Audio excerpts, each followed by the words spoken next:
setuju ya.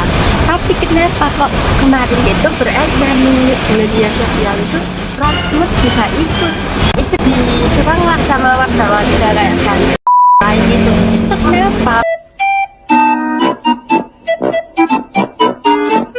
Apa mereka itu kayak melihat sama-sama namanya trans ya? Itu juga.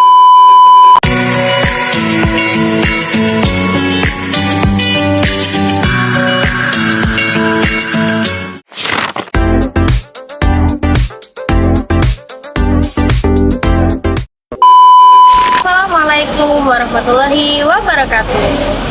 Halo guys, welcome to my podcast. Kalian tahu gak hari ini kita mau bahas apa? Ayo tebak, bahas apa? Bahas percintaan gak kak? Oh tidak. Bahas makanan? Oh tentu tidak. Terus bahas apa dong? Tanya bahas apa ya? Ini sih lebih ke kayak bisa diterapkan ke kehidupan sehari-hari sih. Oh, aku tahu. Kita akan membahas tentang dalam studi Islam. Aku Asnia dan Aku Reva. 10 menit ke depan akan membahas tentang topik studi Islam. Jangan skip video kita ya. Kalau kalian bosen, kalian juga bisa kok sambil makan, sambil minum, jemil-jemil juga bisa kok. Ya, kan gini ya kak ya. Kan kita mau bahas tentang topik studi Islam. Nah, sebelum lebih ke dalam nih kak, apa sih studi Islam itu? Ada menurut aku sendiri nih ya. Jadi Islam itu kan merupakan suatu kajian dalam yang mencakup tentang teologi, sejarah, dan budaya. Nah, tapi di dalamnya itu juga ada problematika yang banyak gitu ya. Nah, adanya perbedaan kayak interpretasi misalnya antara aliran ya, dan itu juga bisa memicu konflik gitu ya. Nah, kayak globalisasi sekarang ini itu kan banyak nih tantangan, contohnya seperti radikalisasi ataupun misinformasi di media sosial. Nah, biasanya itu kayak banyak nih kayak salah paham terhadap info yang ada. Contohnya yang kasus kemarin kayak trans 7 nih. Oh, kasus itu kak? Iya, aku juga sempat lihat itu.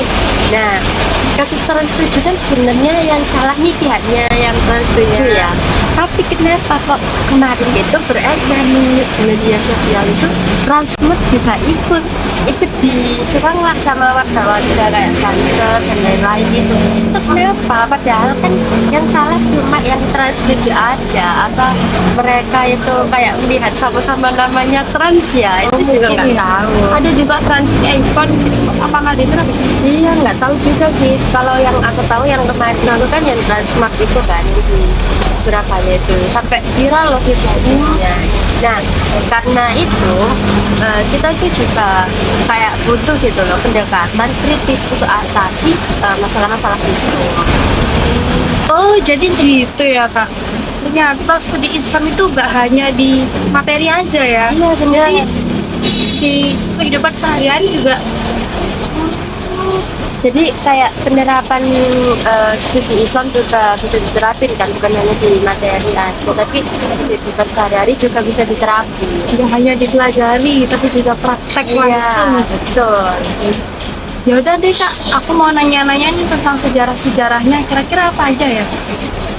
Jadi sejarah studi Islam sendiri itu kan dimulai ya dari abad ke-7 dari Nabi Muhammad SAW dari Mekah terus Madinah. Lalu pada era Khulafaur Rasyidin, Umayyah dan Abbasiyah, dan intinya itu kayak pada masa mereka itu yang membangun peradaban megah gitu.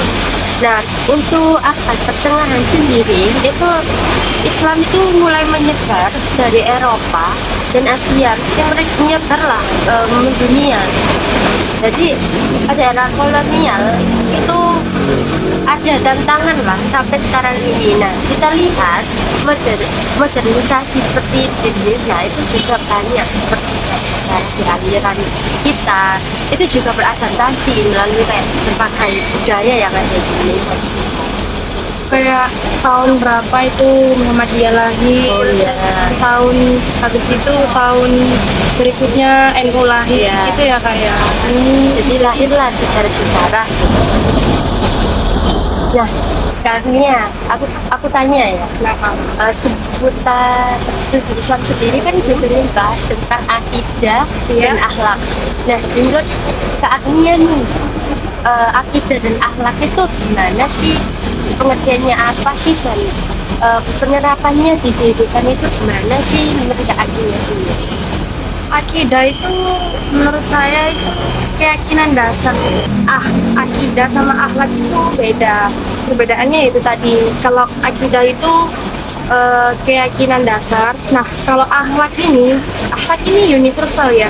Jadi itu dia itu juga include ke tata krama, dia itu juga include ke apa namanya ini? Eh, etika, dia juga masuk ke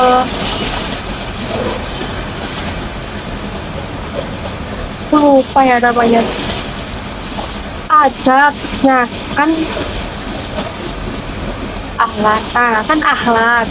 Akhlak itu masuk ke etika, masuk ke adab. Nah mereka ini beda-beda. Kalau akhlak ini ya bersumbernya itu dari Al-Quran.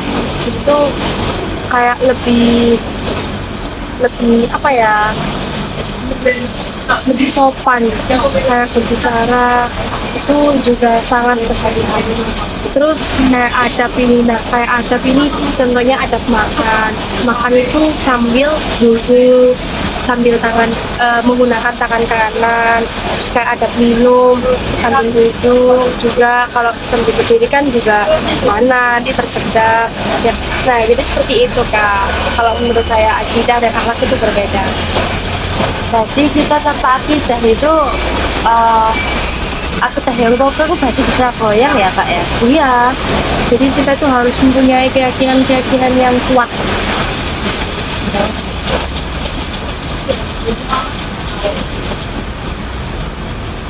Lanjut deh Kak. Kan studi Islam ini punya objek-objek sumber hukum nih, berlandaskan dari Al-Quran, berlandaskan dari hadis, berlandaskan dari ijtihad. Nah, kalau boleh tahu berlandaskan dari Al-Quran itu gimana ya Kak? Berlandaskan dari Al-Quran itu berarti kita tuh kayak dasar-dasarnya itu diambil dari nilai-nilai Al-Quran ya. Nah, kan ada nih kayak namanya tuh syariah. Kayak syariah itu hukum Islam dari Al-Quran dan hadis. Jadi hukum Islam kayak peraturan gimana semua itu diambil dari Al-Quran maupun dari hadis-hadis yang sahih seperti itu. Nah itu tuh biasanya mengatur kayak ibadah, terus hukum pidana ataupun kayak transaksi jual beli itu juga diatur nih dalam hadis, dalam Al-Quran sendiri gitu. Nah kalau yang di Islam syariah itu juga yang jelasnya tadi dipakai ijma dan qiyas. Dan di dunia sekarang ini kan ini yang diterapin kayak mutlaka gitu. Tapi sering bentrok nih dengan hak asasi. Jadi kita belajar secara adil dan kontekstual antara kedua hal itu. Oh gitu ya Kak. Jadi Al-Quran itu sangat berperan penting ya. Iya, penting banget karena kan Al-Quran itu sebagai pedoman ya untuk masyarakat Muslim di dunia. Jadi pedoman kita hukum semua umat Muslim itu berpedoman pada Al-Quran. Kalau tidak gitu dari hasil seperti itu. Terus kalau dari hadis itu gimana Kak cara kita mengambil hukum dari hadis? Kalau dari hadis sendiri itu kan hadis itu dibagi menjadi tiga ya, ada yang sahih Ya, terus hasan sama yang dhaif. Jadi kalau yang sahih kan yang tidak pernah berdusta. Jadi kalau ada yang di hadis sahih ya kita pakai hadis sahih. Nah kita baru pakai hadis hasan ketika di hadis sahih itu nggak ada, adanya di hadis hasan. Jadi kita pakainya di hadis hasan.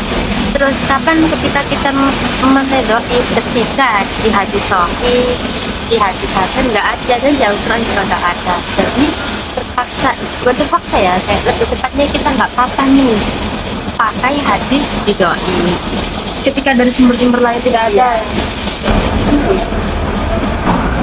Nah, dari beberapa topik yang sudah kita bahas tadi, kalian kira-kira masuk nggak apa itu studi Islam, terus problematikanya itu gimana, terus sejarahnya itu seperti apa, sumber-sumber Al-Quran, hadis itu bagaimana.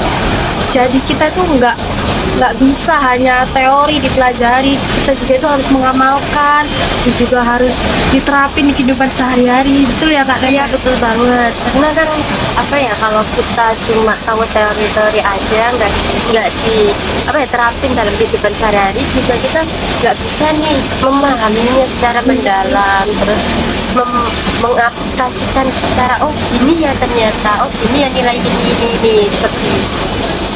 Nah, semoga yang kita bahas kali ini memberi manfaat kepada kalian yang ada di sana untuk penerapan sehari-hari, untuk kalian yang tidak tahu apa itu studi Islam, sejarahnya, untuk penerapannya. Nah, seperti itu.